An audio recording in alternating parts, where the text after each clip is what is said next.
देखिए स्टूडेंट्स, आज के क्लास में हम लोग पढ़ेंगे जो फ्रांस की क्रांति हुई थी उनके कारण को पढ़ेंगे। तो फ्रांस के क्रांति के कई कारण थे, जिसमें से हम आपको बता चुके थे कि फ्रांस की क्रांति के प्रमुख कारण, जिसमें से अगर बात की जाए तो सामाजिक कारण भी रहे होंगे, ठीक है ना। वहाँ की सोशल कंडीशन कुछ अलग रहे होंगे, राजनीतिक कुछ कारण रहेंगे, वहाँ का राजपाट की व्यवस्थाएं, कुछ कानून में कुछ दिक्कतें होंगी, माहौल वहाँ का नहीं सही था, आर्थिक स्थिति सही नहीं रही होगी, पैसा बहुत ज़्यादा खर्च हो रहा होगा, ठीक है ना। तो कुछ व्यक्तिगत भी कुछ स्थिति रही होगी। तो इन सब स्थितियों को हम लोग पढ़ेंगे। इसमें से जो पहला है सामाजिक स्थिति, वहाँ की सामाजिक स्थिति क्या थी, ठीक है ना। तो सामाजिक स्थिति क्या थी आप लोगों को बताई दी गया है कि जो सामाजिक स्थिति थी, जो पादरी लोग थे, जो कुलीन लोग थे, वो क्या करते थे, निम्न वर्ग के लोगों को दबाते थे, परेशान करते थे, कर लेते थे। ये सामाजिक स्थिति थी। लेकिन फिर भी थोड़ा सा और इसके बारे में जान लेते हैं, ठीक है ना। फ्रांस की सामाजिक दशा अत्यंत दयनीय थी और वहां का समाज प्रमुखता निम्न प्रकार दुखी था। वहां की जो समाज थी बहुत ज्यादा दुखी थी। समाज कैसा था? बहुत ज्यादा दुखी थी, बहुत ज्यादा परेशान। जो सामाजिक कारण था उसमें जो साधारण वर्ग थे, इस वर्ग में कौन आते थे? साधारण वर्ग में किसान आते थे और मजदूर आते थे, यही सब आते थे ना। तो किसान, मजदूर, सामान्य शिक्षित वर्ग तथा सामान्य जनता आती थी। यानी कि जो सामान्य लोग, सबसे नॉर्मल लोग थे, वही लोग इसमें आते थे। किसमें आते थे? तीसरे स्टेट में। तीसरे स्टेट में यही सब लोग आते थे ना, निम्न वर्ग में, ये सब आते थे। यही कारण था कि क्रांति प्रारंभ होते ही इस वर्ग का जोरदार समर्थन प्राप्त होगा। अब क्रांति जब होगा, जो लोग लड़ेंगे तो उन्हीं का ना समर्थन ज्यादा रहेगा। तो सबसे ज्यादा समर्थन बताइए किस स्टेट का रहेगा? प्रथम स्टेट का रहेगा, द्वितीय स्टेट का रहेगा, तीसरे स्टेट का रहेगा? तीसरे स्टेट का रहेगा, क्योंकि लड़ाई कौन कर रहा है? तीसरे स्टेट के लोग कर रहे हैं, तृतीय स्टेट के लोग कर रहे हैं। इसीलिए जो था फ्रांस की क्रांति में जो सबसे सामाजिक कारण में जो सबसे ज्यादा का समर्थन बहुत ही ज्यादा था, ठीक है ना। सशक्त होता हुआ मध्यम वर्ग। अब सशक्त कैसे हो रहा है मध्यम वर्ग? अब मध्यम वर्ग के सशक्तता को जानिए कि सशक्त कैसे हो रहा है मध्यम वर्ग। फ्रांसीसी मध्यम वर्ग में न केवल व्यापारी तथा उद्योगपति लोग शामिल थे, बल्कि वकील, डॉक्टर, इंजीनियर आदि जैसे शिक्षित लोग भी थे। आर्थिक रूप से सशक्त होने पर भी इनकी सामाजिक स्थिति अति निम्न थी। ये लोग कुलीन को राजनीतिक तथा सामाजिक विकास में बाधक मानते थे। फ्रांस की क्रांति में इस वर्ग का महत्वपूर्ण योगदान। अब देखिए, ये जो युद्ध हुआ था, युद्ध कुलीन के कारण ही हुआ था। ये सब कुलीन वाले बहुत ज्यादा टैक्स लेना शुरू कर दिए थे। कुलीन वाले क्या कर दिए? बहुत ज्यादा टैक्स लेना शुरू कर दिए। जबकि देखिए इंजीनियर, डॉक्टर, वकील ये सब थे, जिनकी आर्थिक स्थिति बहुत सही थी। आर्थिक स्थिति क्या थी? बहुत ही सही थी। आर्थिक स्थिति सही होने के कारण भी लोग क्या करते थे? जो कुलीन वर्ग के लोग थे, इन्हीं लोगों से ज्यादा कर वसूलते थे। इन लोगों से क्या करते थे? ज्यादा कर वसूलते थे कुलीन वर्ग के लोग।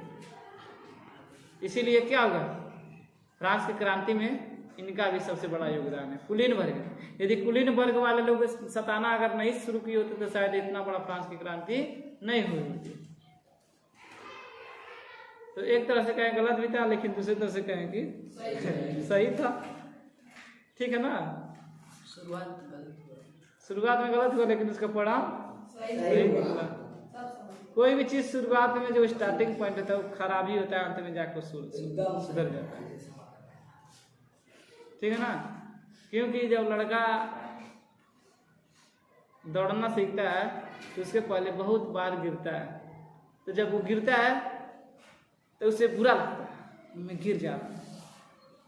लेकिन इसको नहीं पता है कि भविष्य में बहुत ही अच्छा समय आने वाला है जिसमें आप सिर्फ दौड़ना सीखें। अधिक कार्य को कम समय में कर लेंगे। जहाँ डुबुर के जा रहे हैं आराम आराम से, वहाँ आप दौड़ के चले जाएंगे। जहाँ 2 घंटे लगते हैं आराम जाने में, वहाँ पे आपको आधा घंटा लगेगा। तो समय इनिशियल पॉइंट सबका खराबी होता है, लेकिन फाइनल पॉइंट सबका बेस्ट होता है। कहते हैं कि शुरुआत भले ही बहुत खराब हो, लेकिन अंत बहुत ही बेहतरीन होना चाहिए। ठीक है ना। देखिए जैसे महेंद्र सिंह धोनी को देख लीजिए, अभी IPL करियर में देख रहे हैं, अभी भी खेल रहे हैं। कहते हैं कि शेर जो होता है बूढ़ा हो जाता है, लेकिन शिकार करना नहीं भूलता। समझा था ना। तो जब आप शुरू करते हैं बहुत कठिनाइयां होती है, लेकिन जब आप अंत करिए किसी चीज का तो बहुत खतरनाक अंत। शुरू में आपको नहीं लग जाने, लेकिन अंत में आपको हर कोई जान जाए। एक एक लोगों के लफ्ज भी आपका नाम। जब फ्रांस की क्रांति शुरू हुई थी तो क्या किसी को पता था? लेकिन उसका जब अंत इतना बेहतरीन हुआ, तब आज हम लोग इतिहास में पढ़ रहे हैं, वर्ल्ड हिस्ट्री में पढ़ रहे हैं, नहीं पढ़ रहे हैं। यही सब सीख मिलता है हमको इतिहास पढ़ने से। आप कभी सोचते हैं भाई इतिहास हमारे जीवन में कहाँ उपयोगी है, साइंस कहाँ उपयोगी है? तो उपयोग स्थल पे जाएंगे तभी तो उपयोग करेंगे उसका।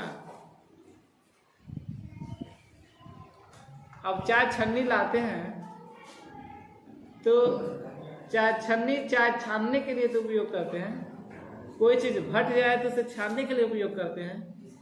अब ऐसा नहीं ना कि चाय छन्नी से आप आटा चालेंगे।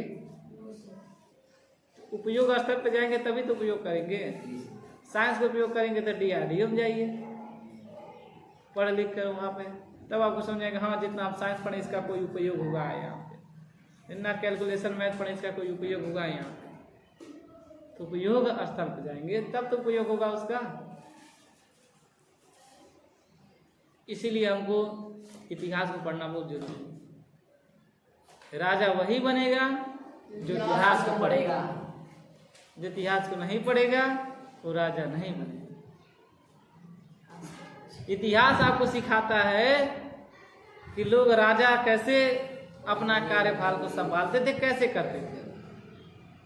और जब आप पढ़ेंगे ही नहीं तो कैसे जानेंगे? आपको इंजीनियर बनने से पहले इंजीनियर की पढ़ाई करनी पड़ती है। आपको डॉक्टर बनने से पहले डॉक्टर की पढ़ाई करनी पड़ती है। आपको टीचर बनने से पहले टीचर की पढ़ाई पढ़नी पड़ती है। तो राजा बनना है तो इतिहास में पढ़िए, क्योंकि इतिहास क्या है? राजाओं की कथा है। राजाओं की कहानी ही तो है इतिहास। हम लोग अपने पूर्वजों के बारे में पढ़ते हैं, दूसरों लोगों के बारे में पढ़ते हैं, महान महान लोगों के बारे में पढ़ते हैं। ये तो राजा ही तो थे। इसलिए इतिहास पढ़ना चाहिए। तो आते अपने पॉइंट पे कि फ्रांस की क्रांति में इस वर्ग का महत्वपूर्ण योगदान था। किसका? कुलीन वर्ग के। उनका भी सबसे बड़ा योगदान था। यदि वो लोग सताना नहीं शुरू किए होते, तो कर नहीं बढ़ाना किए होते, शुरू ज्यादा कर नहीं लगाए होते, तो शायद जो है क्रांति इतनी बड़ी नहीं होती और इतना बड़ा परिवर्तन नहीं। समझ में आ गया कि नहीं आ गया? अब आगे देखिए, किसान एवं कामगारों की दयनीय स्थिति। अब किसान और कामगारों की दयनीय स्थिति क्या थी फ्रांस में? फ्रांस की लगभग 80% जनता कृषि कार्य में लगी थी, जबकि 75% भूमि जमींदारियों के पास थी। अब 80% जो वहां की जनता थी वो क्या करते थे? कृषि कार्य को करती थी, यानी कि खेती बाड़ी का कार्य करती थी। जो फ्रांस में जो 80% जो जनसंख्या थी वो क्या करती थी? कृषि कार्य को करती थी। कौन सी कार्य को करती थी? और जो 75% भूमि 75% भूमि किसके पास थी? तो जमींदारों के पास थी। जो बड़े बड़े जमींदार थे उन्हीं के पास तो रहेगा भूमि। अरे खेत किसके पास होगा? जो बहुत ज्यादा जमींदार होगा वो उसी के पास तो खेत होगा। हिमांशु चौबे के पास ना खेत होगा। 50-50 बीघा 60-60 बीघा है, ये जमींदार हैं। अगर गांव में मान लीजिए इनके अगर घर 50 बीघा है, 60 बीघा है, तो अगल बगल के लोग सबके पास उतना तो होगा नहीं ना होगा। तो गांव के 80% लोग क्या करेंगे, जाएंगे इनके यहाँ क्या करने, खेती बाड़ी करने। ऐसे फ्रांस की स्थिति के बारे में बताया जा रहा है आपको कि फ्रांस की स्थिति क्या थी। तो फ्रांस की स्थिति में जो 80% जनता थी वो क्या करती थी, कृषि कार्य को करती थी, जबकि 75% भूमि किसके पास थी, तो बड़े बड़े जमींदारों के पास थी। समझा गया, बड़े बड़े जमींदारों के पास 75% भूमि थी, जबकि कृषि कार्य को करने वाली जनसंख्या कितने परसेंट थी, 80% थी। समझा गया। अब आगे देखिए, किसानों को बंधुआ मजदूरों की तरह काम करना पड़ता था।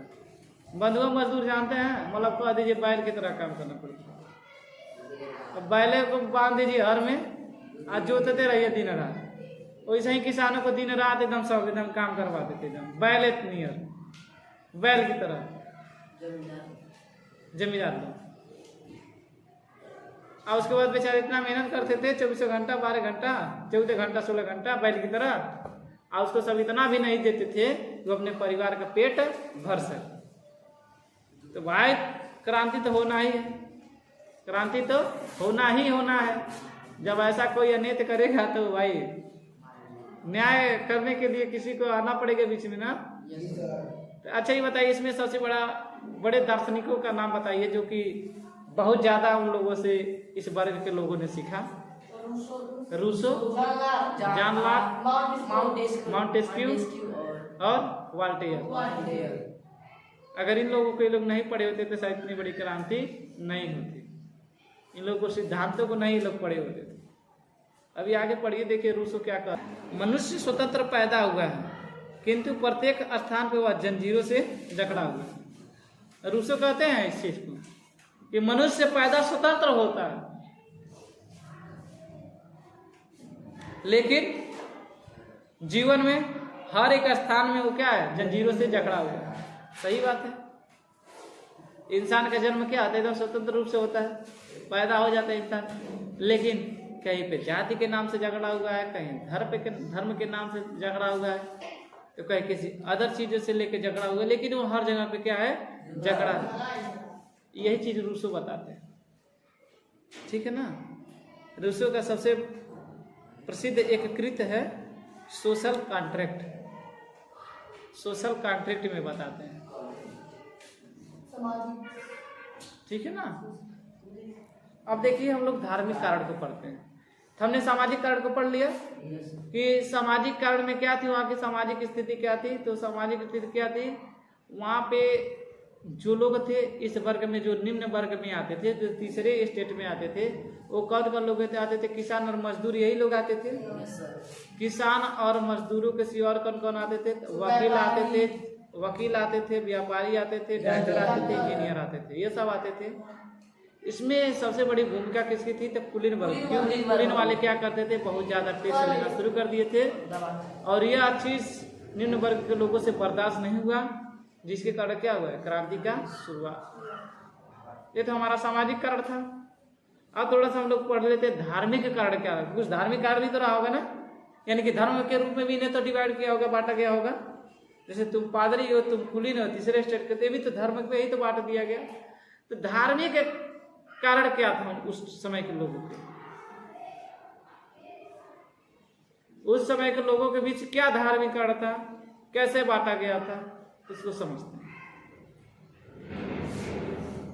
फ्रांस की क्रांति के प्रमुख धार्मिक कारण निम्नलिखित थे। बहुत ज्यादा धार्मिक कारण में से क्या है, निम्नलिखित है, लेकिन इसमें से हम दो तीन देखते हैं। एक है धार्मिक स्वतंत्रता की कमी। फ्रांस में धार्मिक कारण की सबसे बड़ी क्या थी कि धार्मिक स्वतंत्रता की कमी थी। क्या थी, धार्मिक स्वतंत्रता की कमी। कहीं भी धार्मिक स्वतंत्रता की कमी होगी तो वहां पर क्रांति होना ही होना, क्रांति होना ही होना है। अब कहा, जहां पे जातिवाद का बढ़ावा देंगे, जहां जातिवाद करेंगे, वहां तो क्रांति होना ही होना है।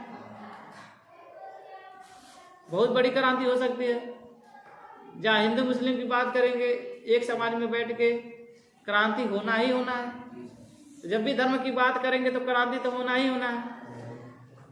तो इसमें क्या था, धार्मिक को क्या कर दिया था, स्वतंत्रता में कमी, धार्मिक स्वतंत्रता में क्या कर दिया गया था, कमी कर दिया गया था। फ्रांस की जनता को धार्मिक स्वतंत्रता प्रदान नहीं की गई थी। फ्रांस की जो जनता थी उनको धार्मिक स्वतंत्रता प्रदान नहीं की गई थी। वहां की अधिकांश जनता कैथोलिक थी तथा प्रोटेस्टेंट यहूदी भी पर्याप्त संख्या में थे। वहां पे सबसे ज्यादा पर्याप्त संख्या में कौन थे, यहूदी। यहूदी कौन, यानी कि जो चर्च में कार्य करने वाले वही तो यहूदी थे, पादरी, ठीक। परंतु उन्हें धार्मिक स्वतंत्रता प्राप्त नहीं थी। इन पर अनेक प्रतिबंध लगाए गए थे जिससे यहूदी और प्रोटेस्टेंट दोनों ही परेशान थे। इसमें कौन कौन परेशान बहुत ज्यादा थे, यहूदी और प्रोटेस्टेंट वाले बहुत ज्यादा परेशान थे, क्योंकि इन्हें धार्मिक स्वतंत्रता की कमी थी। इनको स्वतंत्रता नहीं दी गई थी। ये नहीं कहा गया था कि आप यहूदी हैं तो आप भी जाके कर वसूलिए, आप भी प्रोटेस्टेंट वाले तो आप भी जाके कर वसूलिए।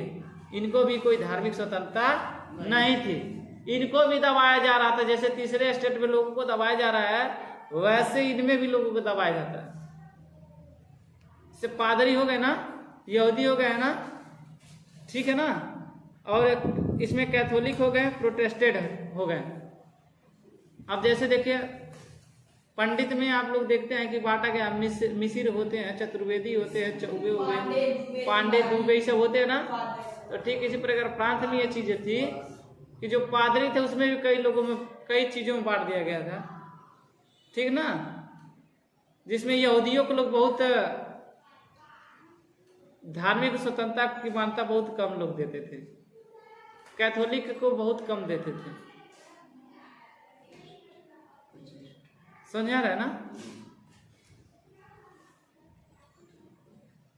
उन्होंने क्रांति को भड़काने में मुख्य भूमिका निभाई। क्रांति को भड़काने में सबसे बड़ी भूमिका इन लोगों की भी थी। किसकी किसकी, यहूदियों की, क्योंकि उन सबको भी दबाया जाता था, उन सबको भी कोई धार्मिक स्वतंत्रता नहीं थी। भाई सबको समान अधिकार चाहिए, सबको स्वतंत्रता चाहिए। तो पहला क्या था, धार्मिक कारण में धार्मिक स्वतंत्रता की कमी। अब जो दूसरा है पादरियों में भ्रष्टाचार। अब पादरी में भ्रष्टाचार भी रहा होगा, तो पादरी में कौन से भ्रष्टाचार थी उसको समझिए। फ्रांस के उच्च वर्ग के लोगों में भ्रष्टाचार पूर्ण रूप से व्याप्त था। इसमें भ्रष्टाचार एकदम कूट कूट के भरा था। पादरियों में भ्रष्टाचार क्या था, कूट कूट के भरा होगा पादरियों में। इसमें बिशप और आर्क बिशप आते थे। अच्छा, जो पादरी थे इसमें दो लोग आते थे, एक बिशप आते थे और एक आर्क बिशप आते थे। पादरी में दो लोग आते थे, एक बिशप होता था और दूसरा आर्क बिशप होता था। अब इनकी जनसंख्या क्या थी, इनकी जनसंख्या लगभग क्या थी, 6000 थी। जो बिशप थे और जो आर्क बिशप थे इनकी जनसंख्या कितनी थी, 6000 थी। हाँ, और इनकी वार्षिक जो आय थी लगभग 10 करोड़ डॉलर थी। इन जो साल भर में उनके पास जो पैसा आता था कितना आता था, 10 करोड़ डॉलर। 10 करोड़ डॉलर आता था। हाँ, वार्षिक आय सबकी 10 करोड़ डॉलर। ये लोग अपनी आमदनी को विलास जीवन पर व्यय किया करते थे। अब भाई जिनके पास इतना ज्यादा पैसा आएगा, जिनके पास इतना ज्यादा पैसा है वो अपना जीवन ऐसे आराम से जिएंगे कि नहीं जिएंगे। अब मुकेश अंबानी के पास इतना ज्यादा पैसा होते हुए अगर वो जाके अगर कहीं मड़ई में रहेंगे तो कौन मतलब है, नहीं ना है, बताइए। अपना जीवन विलास को जिएंगे नहीं जिएंगे, करेंगे ना।